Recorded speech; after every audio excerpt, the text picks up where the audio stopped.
Alors, Nico? Qu'est-ce que tu veux que je dise? Que je râle ou que je sois content? Eh ben, dis-moi juste ce que tu penses. Ce que je pense, franchement ça gère. On a vu une baleine là-bas, Ça te déchire sa race. après sa queue puis toute là. Pitoute. Et alors? Pitoute.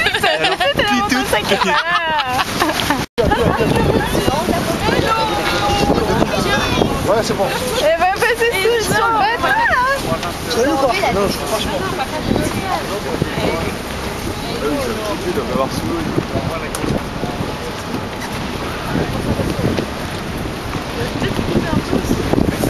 Il la voit parce qu'il regarde, il la regarde de l'autre côté. Merde, planté dans l'eau. Peut-être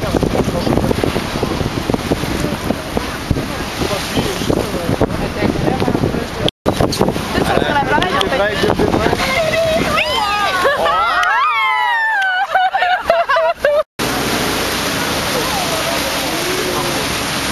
Parti pour le fond.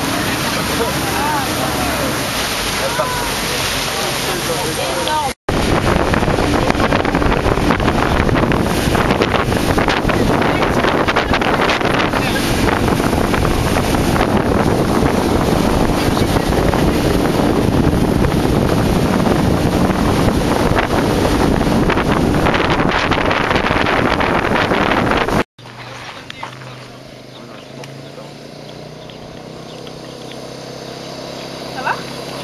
J'entends pas. Mets-moi une loupe, il revient de stationner.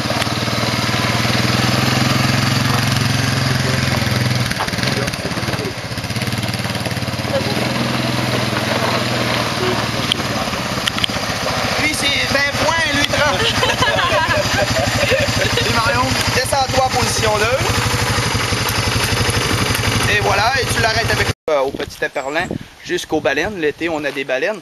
Sauf que le fjord, vu qu'il a été fait par les glaciers, OK, dans le cas de Chicoutimi, il est moins profond. Ça veut dire que l'eau douce va être plus concentrée, sauf que l'eau douce, ça ne mélange pas avec l'eau salée. Elle va tenir son couloir, puis à un moment donné, le fjord devient plus profond, plus il vient par ici.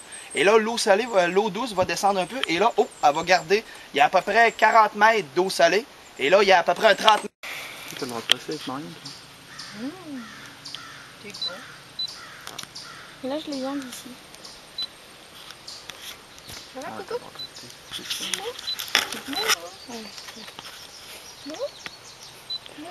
Sa femme qui murmurait à l'oreille de l'orignal. Oui, présentement environ de 15 à 16 heures sur 24. Donc c'est énorme. Donc on appelle l'hyperphagie qui va commencer au début septembre. Donc l'ours sait que l'automne s'en vient. Il a mangé une certaine quantité de plantes différentes. Mais là, il sait qu'il arrive à certaines plantes qui lui disent en fait que la végétation s'en va en descendant.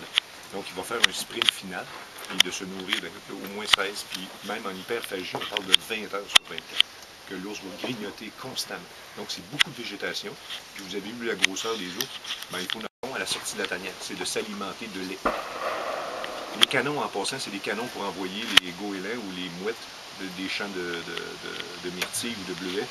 Ça ne fonctionne pas vraiment, ça fait juste emmerder la vie des gens. Donc c'est pas des chasseurs, c'est vraiment des canons pour envoyer les oiseaux. Puis comme je vous dis, ça ne fonctionne pas. So those cannons you're hearing is not to shoot animals, it's just to scare birds from the blueberry field. And it doesn't work so.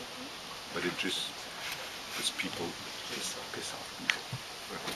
Donc ça nous dérange un peu. So I said the video was only in French, we're sorry about that, but I think you understood what we're doing. So we take small cubs in the springtime, and then we keep them for 18 months, and then we put them back in forest, where forest has been cut, and not much population of bears, you know. So that's where we put them. We don't put them here. Here we have density of bears, 5 to 6 bears in 10 square kilometers. Where we put them about 300 kilometers from here, it's about half a bear for 10 square kilometers. So that means 1 bear for 20 square kilometers.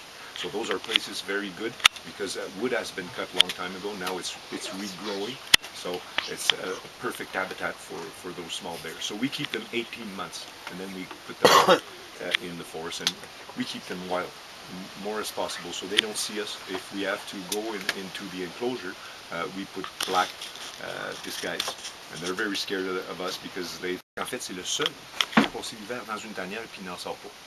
Par contre, le grizzly, lui, peut sortir l'hiver à l'odeur de certaines carcasses ou ces choses-là. L'ours polaire, c'est la même chose. Il faut faire un mois d'hibernation. Au moment où il y a de la nourriture, le nez, ça ne trompe pas, l'ours sort et il va se manger. Mais vu que l'ours noir est presque végétarien, l'hiver, il n'y a absolument rien pour lui. Donc c'est sommeil total l'hiver. S'il n'est pas dérangé, il n'en sort pas.